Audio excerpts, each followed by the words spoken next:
श्रीलक्ष्मीनाथ समारंभां श्रीनाथयामुनमध्यमाम् अस्मदाचार्यपर्यन्तां वन्दे गुरुपरम्पराम्। वागीसायस्य वदने लक्ष्मीर्यस्य च वक्षसि यस्यास्ते हृदयं संवित् तं नृसिंहमहं भजे। प्रणवं पवनकुमार खलवन पावक ज्ञान घन जासु हृदयागार बसहि राम सर चापधर। बलि बांधत प्रभु बाड़ियो सो तनु भरन न जाय उभय घरी महदीनी सात प्रदक्षिण धाय। श्री हनुमान जी महाराज की, श्री संत भगवान की, श्री भागवत भगवान की जय श्री राधे। अकारण करुणावरुणालय भक्तवांछा कल्पतरु परमात्मा श्री कृष्ण की वांगमयी प्रतिमूर्ति श्रीमद् भागवत कथा को प्रणाम करते हुए आज छठवां दिन है। सायंकालीन वेला में हम लोग कुछ संकीर्तन करने के लिए उपस्थित हुए हैं, कुछ सत्संग करने के लिए उपस्थित हुए हैं। आप नित्य 7 दिनों से 5 दिनों से कथा सुन रहे हैं, आज छठवां दिन था। भाई कथा सुन रहे हैं तो कुछ समझना चाहिए, कुछ आना चाहिए, कुछ जीवन में हम उतारें, तब तो कथा सुनने का फल है। नहीं तो महाराज जी आए 7 दिन, महाराज जी ने खूब 5-5 घंटे प्रवचन दिए, पर हमारे और आपके ऊपर कोई भी फर्क नहीं पड़ा, तो कोई मतलब नहीं है कथा का। तो हमें सत्संग क्यों करना चाहिए? ताकि हम अपनी दैनिक क्रियाओं में कुछ सुधार ला सकें। और सत्संग से हमें यह सीखना चाहिए कि हमारे क्या करने योग्य है और क्या करने योग्य नहीं है। महाराज जी ने एक दिन बताया था कि तस्मात् शास्त्रम प्रमाणम ते कार्याकार्य व्यवस्थितौ। शास्त्र हमारे जो हैं वो कार्य की व्यवस्था बताते थे, हमें क्या क्या करना हमें चाहिए और क्या हमें नहीं करना चाहिए। भाई हमारे बुजुर्गों ने हमें बताया कि हमें माता पिता को प्रणाम करना चाहिए, तो बुजुर्गों को कहाँ से पता चला? शास्त्रों से ही तो पता चला। वही हम लोग करते हैं, जैसा हम करेंगे वही आगे पीढ़ी उसी को कार्य को करेगी। तो हमें अपनी नित्य क्रिया को इतना सुंदर बनाना चाहिए, इतना सभ्य बनाना चाहिए कि हमें देख करके हमारे आने वाली जो पीढ़ी है वो हमसे कुछ सीख ले। सत्संग की बहुत ही महिमा है। हनुमान जी महाराज लंका में जब गए तो लंका के द्वार पर लंका की कौन रक्षा करती थी पता है आपको? लंका की रक्षिका थी लंकिनी। द्वार पे मिल गई, और भैया मच्छर का रूप बना के तू कहाँ घुसा जा रहा है? हनुमान जी तो छोटा सा रूप बना के घुसे जा रहे थे। ओ भैया कहाँ जा रहा है? मोर आहार जहां लगी चोरा। मेरा आहार कहाँ था कि जितने भी सृष्टि में चोर है मैं चोरों को खाती हूँ। हनुमान जी ने बोला राम राम राम, कितनी दुष्टा है, तेरा राजा ही चोर है सबसे बड़ा तो है। रावण चोरी तो है, चोरी करके सीता जी को लेकर के आया। अच्छा रावण का वैभव कितना बड़ा है एक बार ये समझते हैं। शास्त्रों में कहा गया है कि जब रावण माता सीता को हरण करके लाया और अशोक वाटिका में उसको सीता माता को बैठा दिया। अब अशोक वाटिका में जब सीता माता को बैठा दिया और जाकर के कमरे में सोने लगा, रात हो गई थी, सो गया। सुबह 4 बजे तो रावण का इतना वर्चस्व था कि ब्रह्मा जी सुबह वेद पढ़ाने आते थे रावण को। तो सुबह 4 बजे 5 बजे तो ब्रह्मा जी आ गए, क्योंकि ड्यूटी लगी थी भाई पढ़ाने की। ब्रह्मा जी ने आकर के वेद मंत्र पढ़ना चालू किया कि हम वेद मंत्र पढ़ेंगे तो रावण अपने कक्ष से बाहर निकलेगा और वेद मंत्र पढ़ेगा। तो गणानान्त्वा गणपतिगुं भवामहे चालू किए। ओ भैया, और रावण का एक मंत्री जो खास मंत्री था रावण का, वो आकर के बोला रे ब्रह्मा चुप, बाहर जाके खड़ा हो जा चल। ब्रह्मन् न दैनस्य नैष समयः तूष्णीं बहिस्थीयताम्। ब्रह्मा जी ये तुम्हारे पढ़ाने का समय नहीं है, चुपचाप होकर के बाहर खड़े हो जाओ। अब भैया ब्रह्मा जी चुप, सब समझो रावण का सेवक, रावण नहीं, रावण का सेवक कह रहा है ब्रह्मा चुप हो जाओ, बाहर खड़े हो जाओ। ब्रह्मा जी खड़े हो गए। अब उस सभा में और भी लोग बैठे थे, नारद जी भी थे, तुंबरू भी था। तो नारद जी ने कहा कि बताओ, सृष्टि के पितामह जो हैं ब्रह्मा, उनका इतना अपमान अच्छा नहीं किया इसने, पर कोई नहीं, चलो इसको मनाने की कोशिश करते हैं। तो नारद जी तो वैसे भी, नारद जी का हर जगह सम्मान होता है। महाराज जी ने बताया था ना कि नारद जी कहीं भी चले जाएं, कंस के यहाँ जाएं वहां भी सम्मान होता है, और संतों के यहाँ जाएं वहां भी सम्मान होता है। तो नारद जी खड़े हो गए अपना वीणा लेकर के, बोले हम भजन गाएंगे और ये जो है कुछ संतुष्ट हो जाएगा। और उठ करके अपना जो वीणा था तान लगाई। तो तुरंत उसने कहा, किसने? जो सेवक था, बोले नारद वीणाम संघर नारदा स्तुति कथाम। हे नारद, वीणा नीचे रखो, शांति से खड़े हो जाओ। ओ भैया, नारद की भी बेइज्जती कर दी नारद जी की।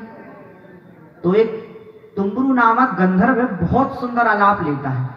तुंबरू ने सोचा नारद जी तुम्हारे बस की बात नहीं है, तुम बाबा ठहरे, तुम क्या मनाना जानो किसी को, हम बताते हैं कैसे मनाते हैं। तो तुंबरू खड़ा हो गया और तुंबरू खड़ा होकर के आलाप लेने लगा। अब जैसे ही आलाप लिया तो ए तुंबरू चुप, आलापम अलम, बंद कर दे तुंबरू, आलाप बंद कर। ओ भैया, तुंबरू भी चुप हो गया।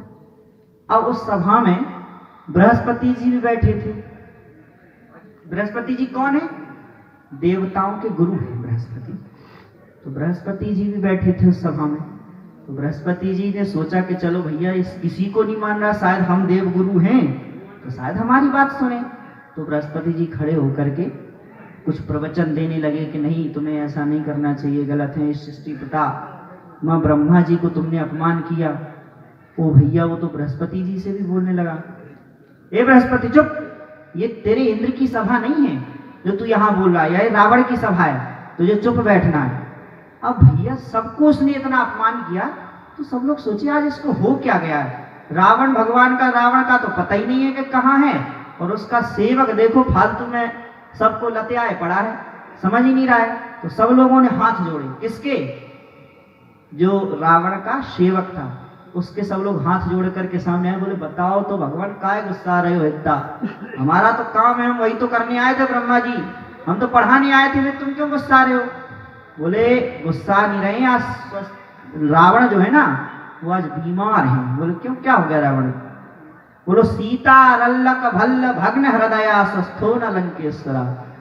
वो माता सीता का हरण करके लाए हैं, तो सीता जी के मुख सुंदरता को जब उसने देखा, उनकी अलकावलियों को देखा, बाल में जो लड़ियां हैं, उस लड़ियों से, उन केसों से, सीता जी के केसों से रावण के हृदय को छलनी हो गया है।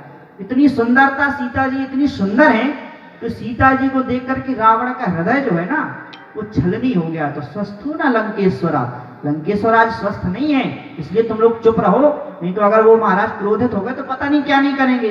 भैया, रावण ने तो अपने जो जिस बिस्तर पे सोता था उसमें वरुण को बांध रखा था, शनिदेव को बांध रखा था, उल्टा लटका रखा था, तो रावण का वर्चस्व बहुत था। तो वही कह रहा है, हनुमान जी कह रहे कि भाई तू हमसे कह रही है कि मोर आहार जहां लगी चोरा रे, तू अपने राजा को देख, तू उसी की रक्षा कर रही जो चोर है, उसी नगरी की रक्षा कर रही है। अब भैया हनुमान जी को क्रोध आया कि भैया मुझे झूठ बोलने वाले व्यक्ति पसंद नहीं है। हनुमान जी ने तुरंत अपना विराट रूप दिखाया और मुठका एक महाकपि हनी, एक मुष्टिका मारी। हनुमान जी कौन है ध्यान रखना, संत है। मैंने एक दिन कहा था प्रवचन में कि संत भगवान की तरफ से वायु भी उड़ रही हो वो भी आपका कल्याण कर देगी। हनुमान जी ने जो मुष्टिका मारी तो मुष्टिका क्रोध में मारी, क्रोध में ही तो मारी, लेकिन क्रोध में भी मुष्टिका मारी लंकिनी को, वो भी उसके लिए कल्याणकारी हो गई। जो ही एक मुष्टिका मारी सोई लंकड़ी तुरंत हाथ जोड़ करके खड़ी हो गई। महाराज मैं समझ गई, ब्रह्मा जी मुझसे कह के गए थे कि जब कोई एक बानर आएगा वो तुझे मारेगा तो समझ लेना कि लंका का विनाश आने वाला है। तो लंकनी तुरंत बोली क्या कि तात स्वर्ग अपवर्ग सुख धरिए तुलायक अंग और तुलनता ही सकल मिले जो सुख लव सत्संग। इस श्लोक में इस दोहा में इतना रहस्य छुपा है, इतना रहस्य छुपा है कि हम चिंतन करें तो पता नहीं कब तक चिंतन करते रहें, कितने सालों चिंतन करते रहें, पर इस श्लोक का हम लोग दोहा का अर्थ नहीं लगा सकते। पर फिर भी अपनी बुद्धि से एक बार सोचते हैं, ये विचार करते हैं। लंकनी क्या कह रही है? लंकनी कह रही है कि स्वर्ग का सुख और अपवर्ग सुख। तो पहले तो समझें कि स्वर्ग का सुख क्या है। व्यक्ति हजारों दान पुण्य करेगा, कथा सुनेगा, भागवत कराए, भागवत नहीं, दिव्य बावड़ियां खुदवा दिए, कुएं खुदवा दिए, अन्नदान चल रहे हैं, खूब दान पुण्य कर रहा है। दान पुण्य करने के बाद उसका फल क्या है? स्वर्ग में जाना। और स्वर्ग में जाकर के मिलता कुछ नहीं है। आप सोचो कि आपको अमृत पिला दिया जाए, नहीं, अमृत तो बस भरा रखा है कलश, उसको कोई पीता नहीं, बस देखते ही रहते हैं देवता, उसको पीने का अधिकार नहीं है। जब आप हजारों दान पुण्य करेंगे तब आप स्वर्ग में जाएंगे। और स्वर्ग में जाने का मतलब आपके पास जितना पैसा होगा उतनी दिन होटल में टिक सकते हैं, और जिस दिन आपके पास पैसा खत्म हुआ तो होटल का जो मालिक होगा तुरंत लात मार के बाहर निकाल देगा। आप चाहे मजिस्ट्रेट बने रहो, चाहे कोई भी बने रहो, उससे क्या मतलब, उसको तो पैसे से मतलब है। तो स्वर्ग की वही स्थिति है। यहाँ आप कितने बड़े भी राजा बने रहो, कोई मतलब नहीं है, पर अगर राम नाम धन आपके पास है, जितने दिन है, जितना आपने कमाया है, उतने ही दिन स्वर्ग में रह सकते हो। और पुण्य जहां क्षीण हुआ तो क्षीणे पुण्य मर्तलोकम विसंति। और स्वर्ग में जाकर के बढ़िया बस आसन पे बैठो, वो बढ़िया नाच रही है गंधर्वियां, गंधर्व, उनका आनंद लेना है। स्वर्ग में कोई काम नहीं है। तो ये है स्वर्ग का सुख। और अपवर्ग सुख क्या है? आप लोगों ने हिंदी पढ़ी होगी तो पा वर्ग में 5 अक्षर आते हैं। कौन कौन से आते हैं? पा, फा, बा, भा और मा। ये 5 वर्ग आते हैं। अब अपवर्ग कहा है? अपवर्ग यानी कि जो पा वर्ग नहीं है। तो पा वर्ग क्या है पहले ये समझें। पा, फा, बा, भा, मा। तो पा से सुनो, पा से पतन, पा से पतन।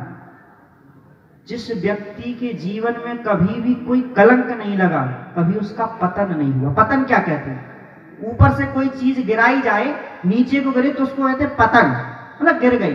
पतन यानी गिर गई। गिरने का संस्कृत में अर्थ ही पतन है। जैसे पत्राणि पतंती, यानी कि वृक्ष से पत्ते गिरे, तो पतन का गिरना अर्थ है। तो पा से पतन यानी कि जीवन में व्यक्ति ने कभी अपने, हम बहुत प्रतिष्ठावान हैं, आजकल देख रहे हो बहुत प्रतिष्ठावान व्यक्ति, धनवान खूब है, धन संपत्ति पर्याप्त है, सब लोग हमारा सम्मान करते हैं पूरा गांव। लेकिन आपसे कोई ऐसा कार्य हो गया कि एक दिन आपको, जो आपको आपका खास व्यक्ति होगा, आपको प्रणाम करता है शाम सवेरे, और वो भी आपको प्रणाम नहीं करेगा क्योंकि आपने कोई गलत कार्य कर दिया, तो वो हो गया पतन। जिस व्यक्ति के जीवन में कभी पतन हुआ ही नहीं, कभी उसने गलत काम किया ही नहीं, सब उसको सम्मान की ही नजर से देखते हैं, ठीक। पतन फलासा, फा से फल की आशा, फलासा। हम कार्य तो खूब कर रहे हैं, भागवत करा रहे हैं, आशा क्या है भैया? वैकुंठ प्राप्त करना है। और वैकुंठ प्राप्त आपको नहीं हुआ तो दुख होगा कि नहीं होगा? आपने पड़ोसी के बच्चे को देखा, लड़के को देखा कि भाई वो उसकी इतनी सेवा करता है, और हमारा बच्चा भी ऐसी हमारी सेवा करे, और आपका बच्चा आपकी सेवा नहीं करता। ये आशा की है ना आपने, और सेवा आपका बच्चा आपकी नहीं करता, तो आपको दुख होगा। अच्छा, अपने से ऊपर कभी नहीं देखना चाहिए, अपने से नीचे देख लो। अगर आपको सुखी रहना है तो आप सोचो कि हमारा बच्चा भले ही उसकी बच्चे जैसी सेवा नहीं कर रहा है, पर घर से लात मार के निकाल तो नहीं रहा है, दूसरे के तो लात मार के निकाल देते हैं। वो सोच लोगे, अपने से नीचे देख लोगे तो सुखी हो जाओगे, और ऊपर देखोगे तो हमेशा दुखी रहोगे, परमानेंट। इसलिए आशा नहीं कर, आशा ही परमम सुखम, आशा ही परमम दुखम, नैराश्यम परमम सुखम। आशा परम दुख का कारण है, और निराशा परम सुखी। आप कभी भी आशा मत करो किसी से। तो पतन फलासा, फा से फल की आशा, बा से बंधन। जीवन में किसी प्रकार का कोई बंधन नहीं है। बंधन क्या है? वृंदावन जाना है दर्शन करने, महाराज कैसे जाऊं, घर में गैया बंधी है 5-5, हम चले जाएंगे तो कौन उनकी दोहनी करेगा, कौन सानी देगा, हम चले जाते तो वो दूध भी नहीं देती हैं, भरी खड़ी रहेंगी, तो ये बंधन ही तो है, इसीलिए तो वृंदावन नहीं जा पाए। तो किसी व्यक्ति के जीवन में कोई बंधन नहीं है, जब उठाया मुंह तब उठा के चल दिए कहीं भी झोली टांग करके। साधुओं में कोई बंधन नहीं होता है, क्यों, ना तो कोई घर ना द्वार, कभी भी कहीं जाना तो झोली टांगी चलो भाई, अपने तो राम रमते राम है, कहीं भी रम जाएंगे, क्या दिक्कत है। तो व्यक्ति के जीवन में बंधन ना हो, किसी के कोई भी बंधन ना हो। पतन फलासा बंधन, पाफा बा भा, भा से भय, किसी प्रकार का कोई भय नहीं है, केवल हम परमात्मा से डरते हैं, बाद बाकी हमारा कोई कुछ नहीं बिगाड़ सकता। परमात्मा से शक्तिमान इस जगत में कोई नहीं है, वो तो वहीं बैठे बैठे भ्रकुटी विलास सृष्टि लय होई, उसको जन्म लेने की जरूरत नहीं है पृथ्वी पे। आप क्या सोचते हो भगवान रावण को मारने, कंस को मारने आते हैं? नहीं, मारने नहीं आते, वो तो वहीं बैठे बैठे चाहे तो भ्रकुटी विलास से रावण का काम तमाम, कंस का काम तमाम हो जाए, पर वो मारने नहीं आते किसी को, वो तो भक्तों की मनसा को पूर्ण करने आते हैं। क्या मनसा? हमारी अयोध्या की गोपियां सोचती है प्रभु राम जी को जब देखा ऐसा वर हमें भी मिल जाए, तो वो मनसा पूर्ण करने आए भगवान श्री कृष्ण, रास लीला रचाने आए। क्या करने आए? रास लीला रचाने आए। तो भय नहीं है हमें, किसी से कोई प्रकार का भय नहीं है, हम निर्भय हैं। डरते हैं तो केवल अपने राम जी से डरते हैं, बाद बाकी किसी से नहीं डरते हैं। जागो राखे साइया मार सके ना कोई, तो भय किसी से नहीं है। पापा बाभा माँ, माँ से मृत्यु, मृत्यु का डर नहीं है। कब नहीं होगा मृत्यु का डर? जब आपको ये ज्ञात हो जाएगा कि हमारा ये शरीर मरने, ये शरीर मरता है, ये शरीर जल जाता, पर हम नहीं मरते, क्योंकि आत्मा तो नित्य है और हम आत्मा थोड़े ही हैं। ये शरीर आत्मा नहीं है, हम तो आत्मा परमात्मा एक ही हैं। आत्मा परमात्मा एक ही है। जिस दिन हमें ये ज्ञान हो जाएगा कि हम शरीर नहीं हैं, उस दिन, जिस दिन हमारी इस शरीर से मोह दूर हो जाएगा, उस दिन चाहे हम मर जाएं और चाहे हम जी जाएं, क्या टेंशन। परीक्षित जी से सुखदेव जी ने 7वें दिन पूछा, तुम तो राजन मरिष्येति पशु बुद्धि में माम जही, राजन तुम मरोगे नहीं, अगर ऐसा तुम सोचते हो तो ये बुद्धि पशु बुद्धि है, इसको छोड़ दो। क्यों? तुम नहीं मरोगे, ये शरीर बदलेगा, क्योंकि ये शरीर कपड़ा है। वासांसी जीर्णानि यथा विहाय नवानि गृह्णाति नरो पराणि। ये शरीर तो कपड़ा है, हमारी आत्मा जो है वो कपड़ा बदल देती। जब ये गंदा हो गया तो दूसरे कपड़े पहन लिए, कपड़ा है ये, और ये कपड़ा यही बना है, यही मिट जाएगा मृत्यु में, तो हम नहीं मर, मतलब मृत्यु का डर जिसके जीवन में खत्म हो गया। अब समझो, पतन नहीं है, फल की आशा नहीं है, बंधन नहीं है, भय नहीं है, कोई मृत्यु नहीं है, तो उस व्यक्ति को फिर क्या चीज का दुख है भाई? कोई दुख नहीं है। तो एक तराजू बांधो, एक तराजू बांधो और एक तराजू के पलड़े में ये अपवर्ग का सुख रख दो। क्या? जीवन में कभी पतन नहीं हुआ, किसी चीज का बंधन नहीं है, किसी से पाफा बाफा, फल की आशा नहीं है, भय नहीं है, मृत्यु का कष्ट नहीं है, वो सुख रख दो। कितना बड़ा सुख होगा, वो रख दो एक पलड़े पर, वो उसी के साथ स्वर्ग का सुख रख दो। और जब उठा करके आप इतनी देर, जितनी देर आप कथा में बैठे ना, 2 क्षण, 1 घंटे का ही पुण्य रख दो आप उस पे, कथा में बैठने का, सत्संग करने का, तो इतनी सामर्थ्य नहीं है कि मिला करके उसको उठा सकें। भारी क्या रहेगा? सत्संग रूपी जो समय आपने दिया यही भारी होगा। पतन फलासा बंधन भय मृत्यु जहां पर नाई, पाफा बाभा मारहित ते अपवर्ग कहाई। ये अपवर्ग है, और इस अपवर्ग का सुख और स्वर्ग का सुख आपने एक तराजू पर रखा, पलड़े पर रखा, और एक तरफ आपने सत्संग का फल रखा, तो सत्संग का फल भारी हो जाएगा इसके आगे। इसलिए हमें एन केन प्रकारेण दिन में 10 मिनट तो सत्संग करना ही चाहिए, अच्छे व्यक्तियों के पास तो बैठना ही चाहिए, कैसे भी हो। अरे हम लोग बैठते फालतू बात करते हैं, भाई तेरी घर में क्या हुआ, क्यों लड़ाई हो गई, यही बात करते हैं। अरे बैठ करके पूछो भाई, राम जी ने क्या किया, क्यों गए थे वन में, क्या कारण था, ये हमें बात करनी चाहिए। तो उससे हमारा भी ज्ञान बढ़ेगा और आपका ये समय का सदुपयोग हो जाएगा। तो सत्संग की इतनी बड़ी महिमा है, तो इन प्रकार हमें सत्संग करना चाहिए। अच्छा, दूसरी बात ये और है, सत्संग तो करना ही चाहिए, ये तो अच्छी बात है। आपको सबसे साधारण समय बता रहे हैं, आपके पास समय नहीं है। आजकल इस कलयुग में किसी के पास समय नहीं है। महाराज जी पूजा कैसे करें, हम पे तो 1 घंटे पूजा होती ही नहीं है। सुबह 7 बजे जाना होता है ऑफिस या खेत पे, अब हमें 5 बजे उठेंगे, नहाएंगे धोएंगे, 1 घंटे 6 बज जाएंगे, नाश्ता पानी करेंगे 7 बज जाएंगे, चले जाएंगे। हम पूजा कब करें, समय नहीं रहता। तो हम आपको सबसे सरल उपाय बता दे रहे पूजा का। करना चाहते हो बताएं, समझो। हमें केवल कल्पना करनी, कुछ नहीं करना। कैसे? एक भक्त हुए तो उन्होंने लगा, आत्मा तुम गिरजामति सहचरा। एक भक्त कहता है, प्रभु मेरे पास समय नहीं है, पर बैठ जाओ मन आंख बंद करके। सुबह जब हम जाग रहे हैं तो हमें किस भावना से जागना चाहिए, पहले ये सुने। सबके घर में ठाकुर जी हैं, गोपाल जी हैं सबके घर में। आप जब सुबह जागें तो इस भावना से नहीं जागें कि हमारे बच्चों को स्कूल जाना है तो हमें टिफिन बनाना है, नहीं। अरे महाराज चलो उठें, गोपाल जी बेचारे रात भर, क्योंकि छोटे हैं ना गोपाल जी, तो बालक हैं, तो रात में बालकों को दूध भूख लगती है, मैया तो पिला देती है, बगल में है अगर तो। अब बगल में नहीं है तो सुबह तो जल्दी उठ करके पिलाना पड़ेगा ना। तो सुबह जल्दी उठे, 4 बजे नहाया धोया और ठाकुर जी के लिए चाय बनाई, या आप दूध पीते हो, कॉफी पीते हो, जो भी पीते हो, नहा धो करके आपने बनाई और सबसे पहले ले जा करके ठाकुर जी के सामने रख दी। चाय बनाना, आपने जो किचन में गए, नहाया धोया, ये सब पूजा में जुड़ जाएगा। क्यों? क्योंकि आपकी भावना केवल क्या हो गई कि हमने ठाकुर जी के लिए चाय बनानी, इसलिए नहाना है। तो चाय बनाना भी आपका पूजा में हो जाएगा। फिर भोजन बनाना तो इसलिए नहीं बनाना कि हमारे पति देवों को भूख लगी होगी या हमें अपने बच्चों को, नहीं। अरे गोपाल जी छोटे हैं, चाय के बाद में 11 बजे तक तो भूख लगी आती है, तो बढ़िया चकाचक भोजन बनाया, रोटी सब्जी दाल चावल थाली में लगा करके और ठाकुर जी के सामने ले गए और भोग लगाया। तो भोजन बनाना, आपने जो 3 घंटे भोजन में रसोई में बर्तन धुले, आटा लगाया, सब्जी काटी, सब कुछ किया, वो भी पूजा बन जाएगा।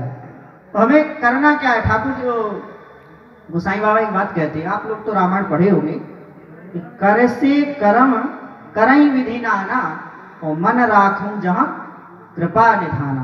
काम कुछ भी करो पर मन कहाँ रखना है? कृपा निधान के पास। नारद जी एक बार ठाकुर जी के पास गए। इनके पास ठाकुर जी यानी नारायण, लक्ष्मी नारायण भगवान के पास। नारद जी ने कहा, प्रभु मेरे मन में एक उत्कंठा है। बोले बताओ। महाराज जी हमें ये जानना है कि आपका सबसे बड़ा भक्त कौन सा है। नारद जी जो समझते थे कि दिन भर नारायण नारायण तो हमें ही रटते हैं, तो हमारा ही नाम लेंगे ये। तो ठाकुर जी लेटे लेटे कह रहे, नारद तुम्हें ये जानना है, सत्य है? बोले हाँ महाराज हमें तो जानना है। तो अच्छा सुनो। बोले ये देखो पृथ्वी पर जो किसान है ना, ये हल जो चला रहा है, ये मेरा सबसे बड़ा भक्त है। अरे बाबा तुमने ये कैसे कह दिया? मैं तो दिन भर नारायण नारायण जपता हूँ, श्रीमन नारायण नारायण कहते कहते मेरी तो जीभ लाल हो गई, छाले पड़ गए, तुम इसका नाम ले रहे हो, ये क्या कर रहा है? ठाकुर जी बोले, नारद ये इसका काम क्या है? कृषि करना। पर ये हल भी जोत रहा है ना, उस समय भी राम राम बोल रहा है, राम राम राम राम राम राम। तो काम करते समय भी भाई मन तो एक ही है, मन तो एक ही है, भाव है तहां लगा, एक ही है मन, कहीं भी लगा दो। आप काम कर रहे हो फिर भी भगवान में मन लगा सकते हो। ऐसा नहीं है कि भगवान में मन लगाने से आपका काम बिगड़ जाएगा, और कहीं मन लगाओगे तो काम बिगड़ जाएगा, पर भगवान में मन लगाओगे तो काम नहीं बिगड़ेगा। आप कभी भी देख लेना, भोजन हमारी मैया बनाए और किसी दिन घर में लड़ाई हो जाए और माता जी ने गुस्सा में सब्जी छौंकी, सब्जी बनाई, उस दिन सब्जी में कोई स्वाद नहीं आएगा। और जिस दिन बड़े राम राम कह करके कोई भजन गुनगुना रही हैं, राम राम राम राम, और उस दिन देखो आहा, कुछ भी मत डालो सब्जी में, हल्दी मत डालो, नमक मत डालो, फिर भी क्या स्वाद आएगा। भोजन का भाव जैसा होगा, जैसा आप बनाओगे वो स्वाद आता है। तो कहने का मतलब वो सबसे बड़ा भगवान का भक्त कौन है? जो काम करते हुए भगवान का नाम ले। नारद जी ने कहा भगवान से, अच्छा आप इसको भक्त बता रहे हो ना, हमें दो, बताओ हम भी कर लेंगे, ऐसा कौन सी बड़ी बात है। बोले अच्छा ठीक है। ठाकुर जी ने क्या किया, एक कटोरा लिया पीतल का, और उसमें गर्म करके घी भर दिया। घी ऐसा चौड़े मुंह का कटोरा था, उसमें गर्म करके घी भर दिया और कहा बोलो नारद इसको पकड़ो और पूरी पृथ्वी का चक्कर लगा के आओ, और इस बात का ध्यान रखना कि अगर एक बूंद भी घी टपक गया तो पूरी पृथ्वी का प्रलय हो सकता है। नारद जी ने कहा ये तो बड़ी टेंशन की बात है। अब नारद जी उसको देख रहे कि कहीं एक बूंद टपक न जाए, अगर कहीं टपक जाए एक बूंद भी घी तो पृथ्वी का प्रलय हो जाएगा और उस प्रलय का पूरा दोष मेरे ऊपर आ जाएगा। तो भगवान पूरी परिक्रमा लगा दी पृथ्वी की नारद जी ने, और एक बार भी मुंह से नारायण नारायण नहीं निकला। भगवान ने पूछा हाँ नारद बताओ कितने बार नाम लिया। नारद जी ने कहा प्रभु आपकी लीला परंपार है। तो कहने का मतलब ये है कि हमें भजन कब करना है, जब काम में लगे रहें। तो भक्त ने क्या कहा, आत्मा तुम। एक भक्त ने परिकल्पना की कुछ काम नहीं करना, ना कुछ पूजा करो। हम नहीं कह रहे कि भगवान के सामने बैठ के घंटलिया बजाओ, अगरबत्ती लगाओ, कुछ नहीं, केवल कल्पना। भक्त ने कहा कि प्रभु मेरी आत्मा जो है ना वो आप हैं, आत्मा तुम गिरिजामती, मेरी बुद्धि है वो माता रानी गिरिजा है। सहचरा प्राणा, मेरे जो प्राण है ना वो आपके सहचर हैं। आत्मा तुम गिरिजामती सहचरा प्राणा शरीरम गृहम, ये शरीर जो है ना वो आपका घर है। भाई मेरी जब आत्मा आप है, मेरी बुद्धि माता गिरिजा है, मेरे प्राण आपके सहचर है, तो ये शरीर आपका क्या है, घर है। केवल ये कल्पना करनी, करना कुछ नहीं है। आत्मा तुम गिरिजामती सहचरा प्राणा शरीरम ग्रहम पूजा ते विषयोपभोग रचना। महाराज हम पे पूजा के लिए कोई सामग्री नहीं जुटती, क्या करें। तो लोग कुछ मत करो, सुबह कपड़े पहनते हो ना तो ये सोचो कि हम कपड़े खुद नहीं पहन रहे, ठाकुर जी का घर है ये, इसको सजा रहे हैं, तो कपड़े पहन लो और खूब बढ़िया लेट करके कूलर की हवा लो। तो ये मत सोचो कि हम हवा ले रहे हैं, अरे ये तो घर है ठाकुर जी का, भैया फफूंदी लग जाएगी, क्या फायदा है। इसलिए घर को भाई ठाकुर जी ने जो सामान दिया उसको सुरक्षित रखना है ना। तो खूब बढ़िया साबुन से मल के ना, मतलब आप जीवन में कितने भी विषय उपभोग कर रहे हैं और उसको करना क्या है, ये तो भैया भगवान का घर है इसलिए संभाल के रखना। हम तो इसलिए इसको ऐसा करते हैं। पूजा ते विषयोपभोग रचना निद्रा समाधि स्थिति। आप रात में 6 घंटे सोते हैं, अब 6 घंटे सोने के आपके अगर भगवान के भजन में जुड़ जाए तो कैसा रहे, बोलिए अच्छा रहेगा कि नहीं। तो ये कैसे जुड़ेंगे, आप लेटते समय हाथ पर धुल करके लेटो, राम राम राम राम बोलो 2-4 बार और सो जाओ। उस सोने के बाद राम राम बोलने के बाद मोबाइल नहीं चलाना, मोबाइल पहले चला लो। हम भी चलाते हैं, मोबाइल पहले चला लो। मोबाइल चलाने के बाद जब सोने का बिल्कुल नंबर आया, बगल में मोबाइल रख दो, राम राम करते करते सो जाओ। और सुबह उठो तो सीधे पहले सीताराम सीताराम सीताराम सीताराम बोलना है। तो आप जो रात में जितनी देर सोए हैं ना वो 6 घंटे भी आपकी क्या हो जाएगी, समाधि। तो सोना भी भगवान की डायरी में लिख जाएगा कि भैया इसने समाधि लगाई है, निद्रा समाधि स्थिति।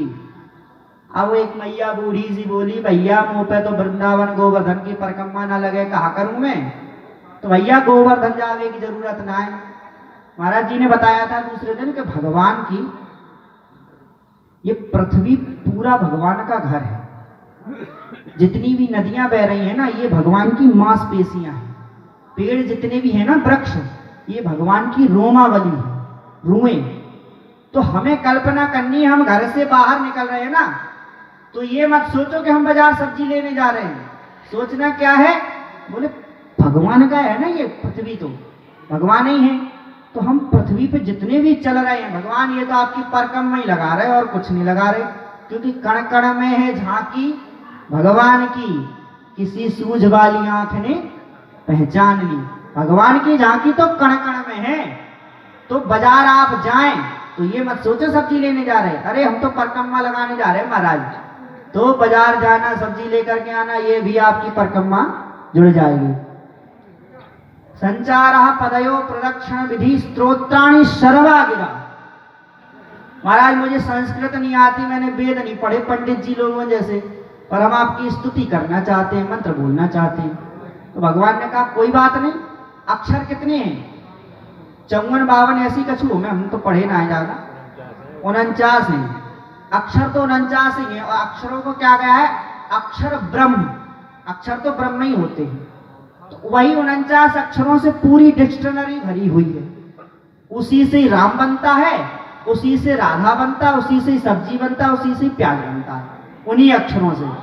तो ये सोचो महाराज, हम तो जो भी बोल रहे हैं, आपस में बात कर रहे हैं, ये तो हम वेद मंत्र ही बोल रहे हैं, समझ रहे हैं? गलत मत बोलो किसी से। अब ये थोड़े कि हम गाली दे दें किसी को, भैया हम तो वेद मंत्र सुनाए हमने, ऐसा नहीं।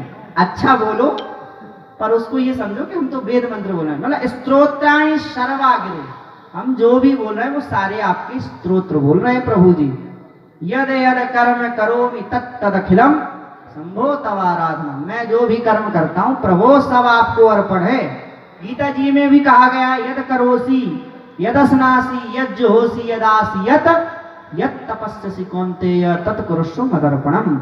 आप दिन में कोई भी काम करें, बस इस भाव से करें कि हमें भगवान के लिए करना है, भगवान के लिए जागते हैं, भगवान के लिए सोते हैं, भगवान के लिए खाना बनाते हैं, तो आपका पूरा दिन जो है भगवान की दिनचर्या में निकल जाएगा, भगवान में जुड़ जाएगा।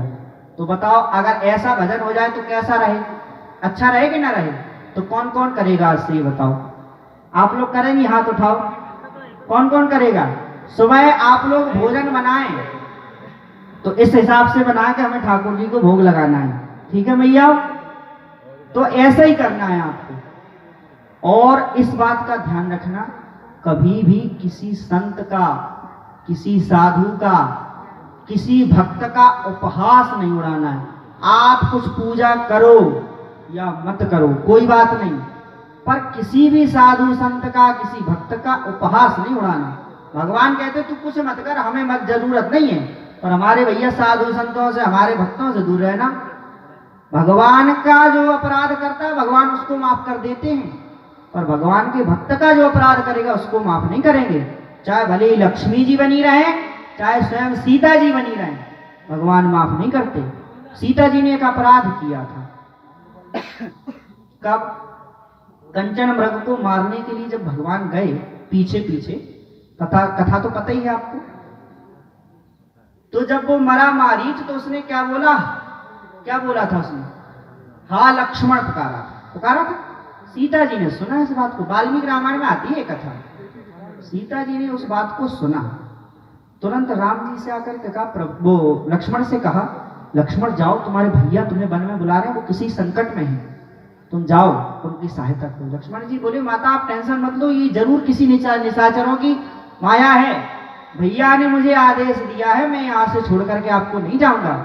तो सीता जी इतने अपशब्द बोल गई, जब वाल्मीकि रामायण के वचन हैं, इतने अपशब्द बोली, सीता जी ने यहां तक कह दिया, लक्ष्मण मैं जानती हूं, मुझे लगता है तुम भरत के साथ मिले हुए हो, भरत के साथ मिली हो, तुम दोनों लोग मिलकर के अपने बड़े भाई को मारना चाहते हो और मुझे प्राप्त करना चाहते हो। सीता जी यहां तक बोल गई। अरे राम, भक्त का अपमान कर दिया, जबकि लक्ष्मण जी तो अपना सब कुछ त्याग करके आए ठाकुर जी के साथ। राम जी वहां थे, समझ गए कि भाई सीता जी ने अपराध किया, उनको दंड मिलेगा। लक्ष्मण जी विवश होकर के गए, लक्ष्मण रेखा सब कुछ किया, चले गए, लेकिन भगवान ने तुरंत फल दिया। क्या फल दिया? सीता जी का हरण हो गया। इसका फल इसमें जो हमने बताया, इसका वो इस रामचरितमानस में भी इसका कहीं भी वर्णन मिलता है। जब हनुमान जी लंका गए, आप लोगों ने सुंदरकांड पढ़ा होगा, तो सीता जी के पास से जब लौटने लगे हनुमान जी, तो हनुमान जी ने कहा कि माँ तुम मोहि दीजिए कछु चीना, जैसे रघुनायक मोहि दीना, मुझे कुछ वो दो, तो हम बताएं कि हमें सीता जी मिली और क्या कहना, ये भी बता देना।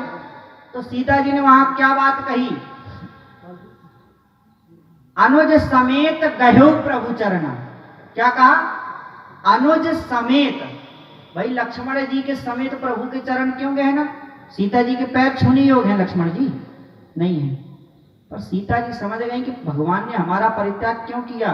क्योंकि हमने भक्त का अपराध किया, और जो भक्त का अपराध करेगा, जो अपराध भगत कर करही, राम रोष पावक सो जराई भक्त का अपराध कभी नहीं करना। सीता जी समझ गई जब तक हम भक्त से माफी नहीं मांगेंगे तब तक भगवान हमारे दुख को दूर नहीं करेंगे। तो सीता जी ने हनुमान जी से क्या कहा, हनुमान जी महाराज आप जाना क्या कहना, अनुज समेत कहू प्रभु चरना दीन बंधु प्रणतार करना। पहले हनुमान लक्ष्मण जी के चरण पकड़ के बोलना प्रभु कोई गलती हुई हो सीता जी से तो माफ करना। और जो ही आकर के कहा हनुमान जी ने वहां तो महाराज सीता जी ने तो ऐसा ऐसा कहा तो राम जी ने तुरंत कहा अब सीता जी के दुख कष्ट मतलब जो पाप किए थे वो दूर हो गए, क्योंकि उनको फल भी मिल गया, सीता जी ने अपनी गलती भी मान ली। राम जी तुरंत जा करके सीता जी को छुड़ा करके लाए। कहने का मतलब ये है कि हमें भक्त का अपराध किसी भी तरीके से नहीं करना चाहिए। भगवान के भक्त का अपराध करेंगे अगर आप तो चाहे आप हो, चाहे ब्रह्मा हो, चाहे विष्णु हो, चाहे स्वयं लक्ष्मी हो, आप उस अपराध से बच नहीं सकते, उस फल को आपको भोगना ही पड़ेगा। हनुमान जी से पूछा सीता जी ने कि हनुमान एक बात बताओ, हमने सुना सोना जो है वो जलता नहीं है, अग्नि सोने में लगा दो तो सोना क्या हो जाएगा, निखर जाएगा, यही तो होता है। आपने कभी सुना है कि सोना जल गया? पर लंका किसकी थी? सोने की थी। तो लंका भाई क्यों जल गई? अगर आग लगी इस लंका में तो उसको तो और निखर आना चाहिए था, सोने से क्यों जल गई? सीता जी ने पूछा हनुमान जी महाराज बताओ क्यों जल गई लंका?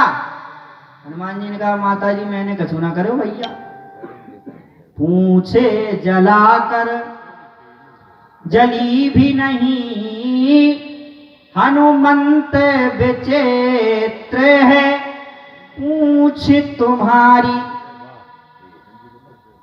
लंका जो सोने की थी वो तो जल गई और जो पूंछ काय की थी, मांस की, और पूंछ नहीं जली।